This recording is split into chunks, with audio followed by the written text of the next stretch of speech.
सहज मार्ग के सभी अभ्यासियों को प्रणाम। आज का हमारा विषय है कि किस प्रकार हम बाबूजी के ध्यान में डूब जाते हैं और किस प्रकार से हम बाबूजी के सतत स्मरण में आ जाते हैं। आप सब जानते हैं कि सहज मार्ग पद्धति में पूजा, सफाई, प्रार्थना के अलावा सबसे महत्वपूर्ण बात है बाबूजी के सतत स्मरण में रहना। तो जब हम सतत स्मरण में आ जाते हैं और बाबूजी की याद में डूबे रहते हैं, तब हमारा अंतर्मन और बाह्य मन अलग हो जाता है। हम बाह्य मन से अपनी भौतिक क्रियाएं करते हैं और अंतर्मन से हमारी आध्यात्मिक यात्रा चलती रहती है। तो संत कस्तूरी ने ये लेख अपनी पुस्तक वह सबको प्यार करता में दिया है।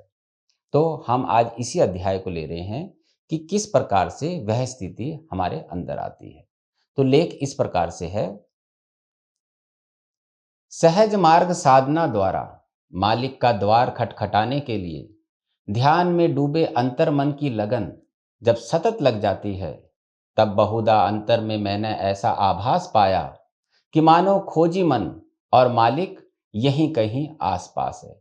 हम सब जानते हैं कि 3 प्राण आहुति के बाद बाबूजी का सूक्ष्म शरीर हमारे हृदय में उपस्थित हो जाता है।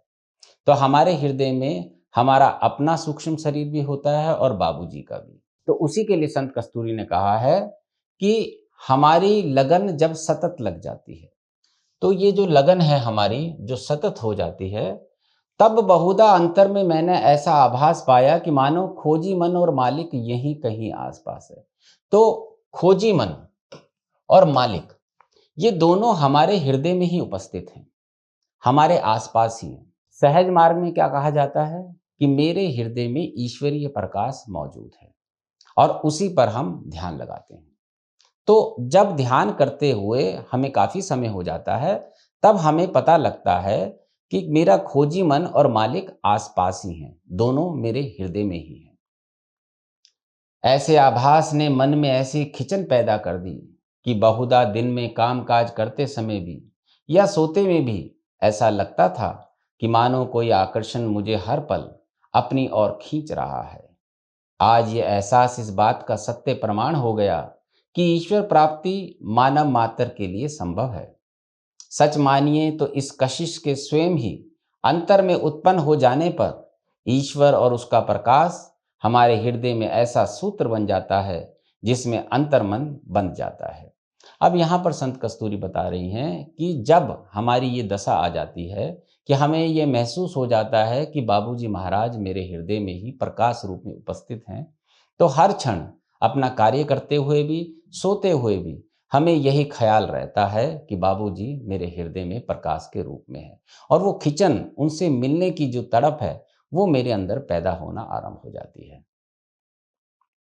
अब ध्यान में बैठने की यही मानना समाप्त हो जाती है कि ईश्वर हमारे अंतर में है, वरन तब से मान्य शब्द को अंतर स्वयं में प्रवेश ही नहीं लेने देता। लगता है वह इस शब्द को बाहर ही फेंक देता है, क्योंकि उसे तो उस साँचे ईश्वरीय आकर्षण से मोह उत्पन्न हो जाता है। यहाँ पर संत कस्तूरी बता रही हैं कि जो हम कल्पना लेकर चलते हैं कि मेरे हृदय में ईश्वरीय प्रकाश मौजूद है, वह सत्य हो जाता है और हमें विश्वास हो जाता है कि ईश्वर मेरे भीतर ही है और मेरा उससे मिलन अवश्य होगा। और क्या लिखा है यहाँ पे, वर्ण तब से मान्य शब्द को अंतर स्वयं में प्रवेश ही नहीं लेने देता। तो जो मैं सपोज करता था कि ईश्वरीय प्रकाश मेरे हृदय में है, वो वाला ख्याल अब खत्म हो जाता है। क्यों? क्योंकि मुझे वास्तविकता का पता लग गया कि बाबूजी महाराज ईश्वरीय प्रकाश के रूप में मेरे भीतर ही हैं। क्रमशः ये मोह भी खुद ही भंग हो जाता है। जानते हैं कब? जब ध्यान में श्री बाबूजी द्वारा बताई डिवाइन लाइट कुल हृदय के साथ ही रोम रोम में ऐसी भर जाती है कि इससे धीरे धीरे अंतर चक्षुओं में इसका समाना शुरू हो जाता है और वही हमारे अंतर में ईश्वर के आविर्भाव को प्रकाशित कर देता है। तो यहाँ पर संत कस्तूरी बता रही हैं कि ये जो प्रकाश मेरे अंदर स्थापित है, ये धीरे धीरे मेरे पूरे हृदय में फैलना शुरू होता है और उसके बाद मेरे रोम रोम, हमारे एक एक सेल तक वो प्रकाश पहुंच जाता है। और उसके बाद क्या होता है, और वही हमारे अंतर में ईश्वर के आविर्भाव को प्रकाशित कर देता है। आविर्भाव का मतलब होता है प्रकटीकरण। कुछ प्रकट होना। तो जब ये प्रकाश मेरे हृदय से मेरे रोम रोम में फैल जाता है, तो मुझे विश्वास हो जाता है कि ईश्वर जो है वो मेरे भीतर ही है। परिणामतः दिन भर काम में हम चाहे कितने ही व्यस्त क्यों ना हो, किंतु हमें ये ध्यान बराबर रहने लगता है कि जो हमारे अंतर में विद्यमान है उसकी सामीप्यता कभी ना ओझल होने दें। इतना ही नहीं, ध्यान अपने दामन में इस दिव्य को समेट पाने के लिए सतत प्रयत्नशील रहने लगता है और वियोग की व्यथा पैदा हो जाती है। कैसा सुंदर एवं पावन चित्रण हमें अंतर में मिलता है कि एक ओर तो ध्यान बराबर उस दैविक सामीप्यता के एहसास का सुख स्वयं में भर लेना चाहता है, और दूसरी ओर इससे ही योग पाया हुआ अंतर्मन ध्यान में लय रहने लगता है, जो उस सामीप्य के सतत सेंक से पगा हुआ अंतर में विद्यमान ईश्वर की ओर उन्मुख रहकर ऐसी परिपक्व अवस्था पा लेता है कि फिर लौट कर पीछे देखना भूल जाता है। तो संत कस्तूरी वही बता रही हैं कि जब ईश्वर का प्रकटीकरण आविर्भाव मेरे हृदय में हो जाता है तो क्या होता है। तो कहीं पर भी हम जाएं, कहीं पर भी व्यस्त हों, लेकिन हमारा ध्यान बराबर रहने लगता है। संत कस्तूरी ने कई बार कहा है, हमें ध्यान करना नहीं है, हमें ध्यान में रहना है। ध्यान करना एक तरह की क्रिया है जिसमें कि हमें बल लगाना पड़ता है, और जब हम हर क्षण ध्यान में ही डूबे रहते हैं तो हमारी प्रगति दोगुनी हो जाती है। और आगे क्या लिखा है कि वियोग की व्यथा पैदा हो जाती है। हमें ये तो पता लग गया कि ईश्वर मेरे भीतर ही है, लेकिन अभी तक मेरा उससे मिलन नहीं हुआ। तो जो मिलन नहीं हुआ है उसके लिए मेरे अंदर व्यथा, एक तड़प पैदा होती है, कब मैं उससे मिलूंगा।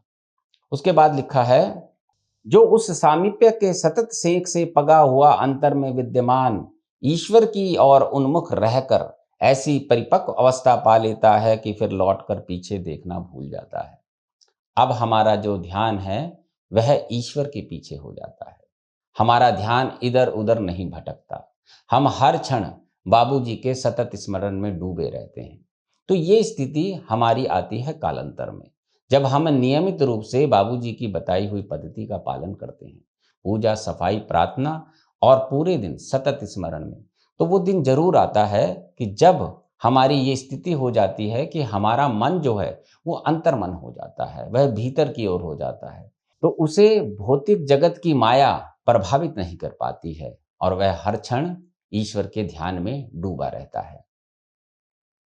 बस ये दशा प्राप्त हो जाने पर मन की गति सदैव के लिए ऊर्ध्वमुखी हो जाती है और श्री बाबूजी महाराज द्वारा बताए ध्यान का प्रथम अर्थ पूर्ण हो जाता है कि मैंने आंतरिक सत्संग बताया है, इसलिए कि दृष्टि अंतर्मुखी हो जाए और मन की गति अंतर्मुखी रहकर ऊर्ध्वमुखी हो जाए। अब यहाँ पर स्पष्ट रूप से कहा है कि सत्संग जो है वह आंतरिक होना चाहिए।